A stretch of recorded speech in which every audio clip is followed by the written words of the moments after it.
Bonjour à toutes et à tous et bienvenue sur les News Unknown. Aujourd'hui, j'ai débriefé le match Real Mallorca et ce match fut compliqué dans un premier temps parce que Mallorca met le but à la 35e minute, le but du 1-0.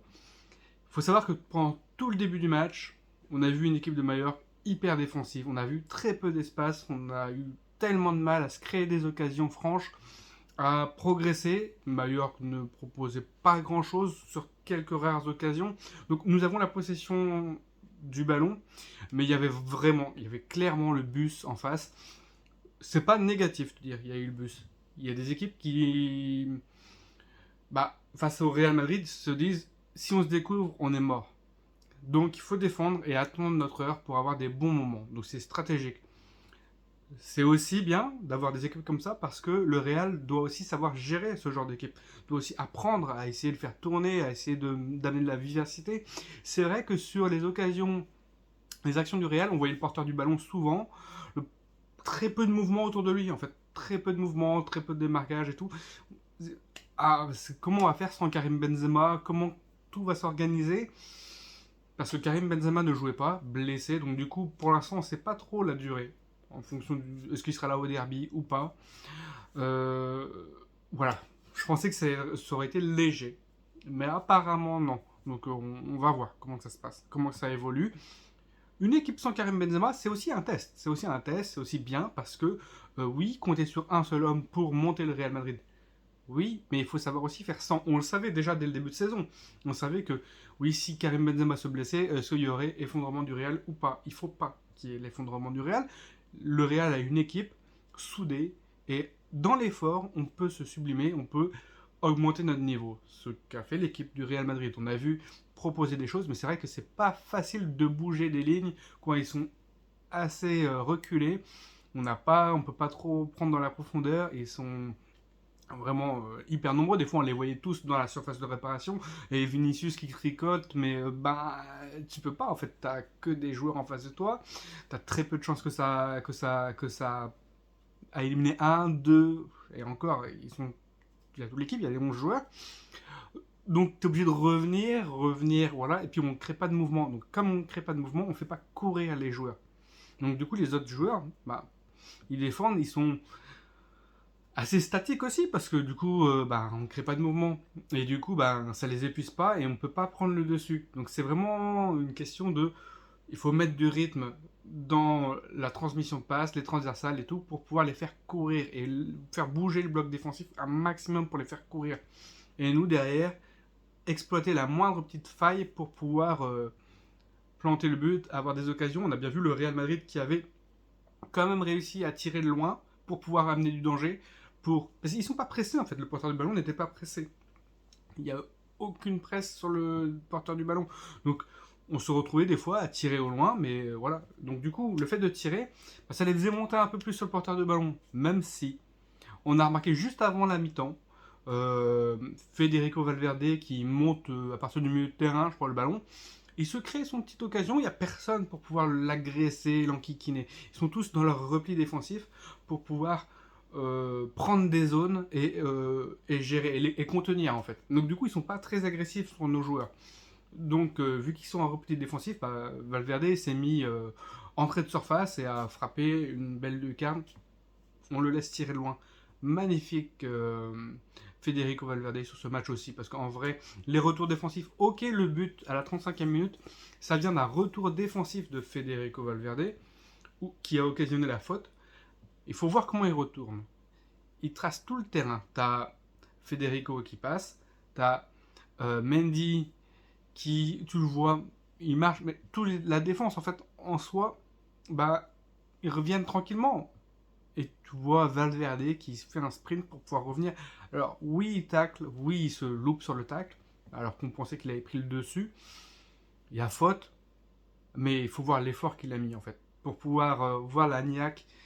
Et c'est vrai que je reprocherais à la défense de ne pas avoir mis autant de punch que lui sur ce retour défensif, parce que si tout le monde avait joué le jeu, il n'y aurait pas eu cette faute-là, et on s'en serait mieux sorti, parce que voilà, il y a but sur cette faute, parce que ça a occasionné le coup franc, et du coup il y a but.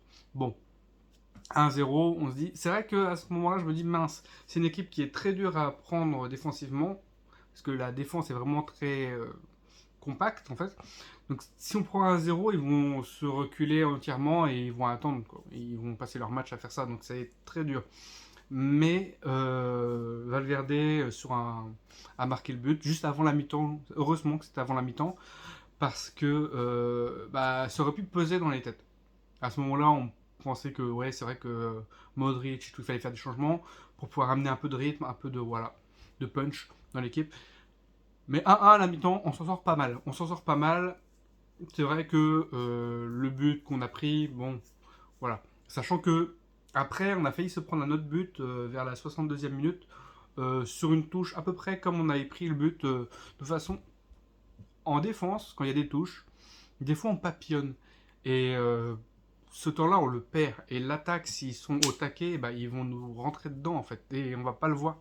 Donc ça va être dans nos buts et c'est pour ça qu'il faut être un peu mieux placé, un peu plus avoir l'œil sur tout ce qui vient devant, mais aussi avoir des mecs qui nous couvrent derrière, savoir où on se situe par rapport aux mecs, savoir jeter un coup d'œil avant que ça arrive, pour savoir qu'est-ce qui va se passer, anticiper. Est-ce que si je me déplace de l'avant, est-ce qu'il n'y a pas quelqu'un qui va couper derrière pour pouvoir intercepter un ballon et pas se jeter dans la gueule du loup, à essayer de... Oui, on met la pression sur l'attaquant, mais il peut prendre dessus, il peut prendre le dessus, et là, derrière, t'es cramé, du coup, ça chamboule tout.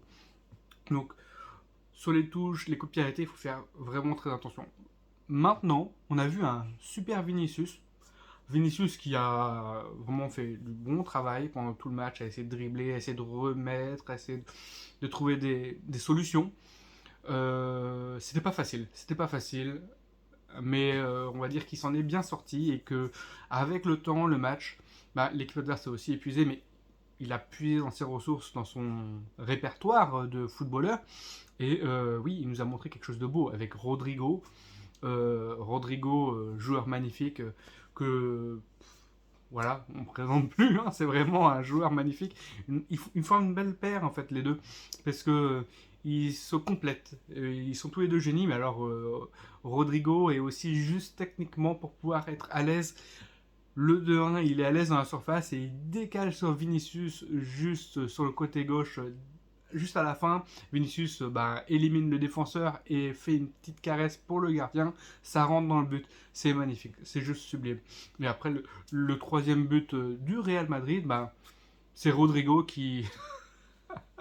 Alors là, ça c'est à voir ça aussi parce que euh, les crochets, les machins, il élimine 2, 3 joueurs. C'est magnifique. C'est vraiment le plus beau but du match parce que ouais, il nous montre qu'il est vraiment à l'aise techniquement, qu'il est à l'aise devant le but, qu'il a confiance en lui. Et ça c'est bon. Ça c'est bon parce que sans Karim Benzema, on arrive quand même à marquer avec une équipe qui est regroupée derrière. Donc c'est vraiment très bon. Et à la fin, il y a le but de Rudiger pour le 4-1 sur un coup franc. Le commentateur pense qu'il est hors jeu. On n'a pas vu la ligne. Enfin, moi, j'ai pas vu la ligne. Pour moi aussi. Pour moi aussi, il est hors jeu parce qu'il joue un peu avec le défenseur et ça se, ça se passe à la photo, quoi, au millimètre, quoi.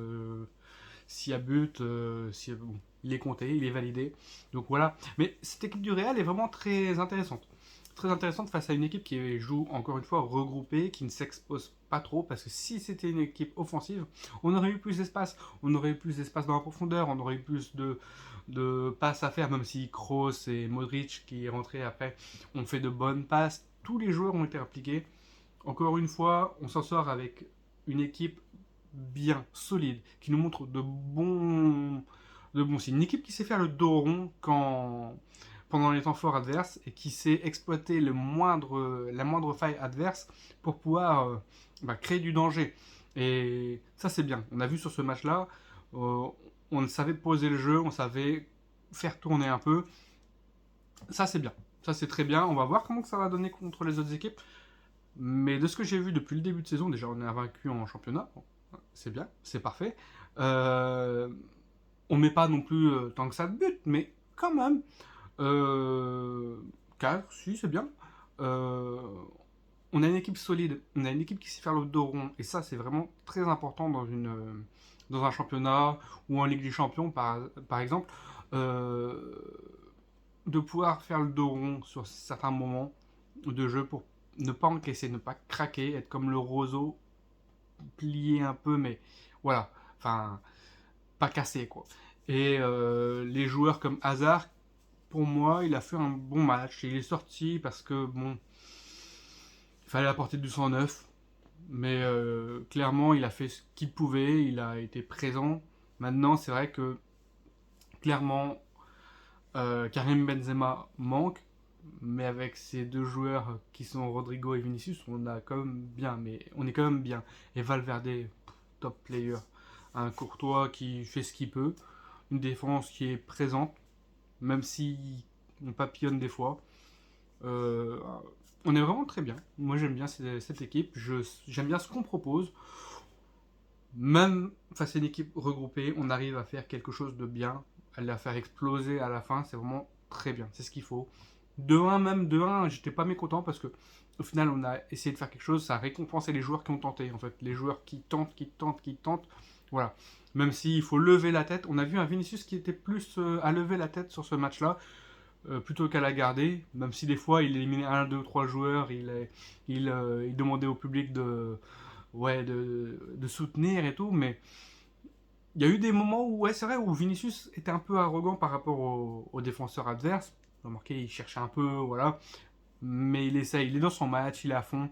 Tant qu'il fait de bonnes passes, qu'il combine bien avec les gars autour, moi ça me va. C'est pas trop grave, c'est pas insultant envers les adversaires, c'est pas voilà. Après, le seul risque auquel il s'expose, c'est qu'un adversaire, bah, il en est marre, ils se disent bon bah toi t'arrêtes de faire le mariole, pam. Et là du coup ça occasionne une blessure. Il faut vraiment faire attention à ça. En faire mais pas trop. En faire mais pas trop. Rester sur la ligne de la justesse technique, justesse au niveau de bah, tu t'investis bien, tu t'investis à fond, mais il y a des lignes où il ne faut pas dépasser. Et là, bon, c'est vraiment limite. Hein. Mais c'est vraiment bien, parce que l'équipe est concernée et c'est vraiment pertinent tout ce qu'ils ont apporté pour pouvoir déstabiliser l'équipe adverse. Et ça a marché, au final, on s'en sort bien. Voilà. Donc, invaincu en championnat, pour l'instant, c'est vraiment top. C'est ce qu'il nous faut, les points, les points, les points, parce qu'on voit que les équipes adverses bah, continuent à gagner des points et que le faux pas, bah, euh, on peut toujours faire un match nul, mais quand même, il faudra faire attention, parce que les autres sont derrière. Tant qu'on ne le fait pas, c'est vraiment très bien. Allez. Siou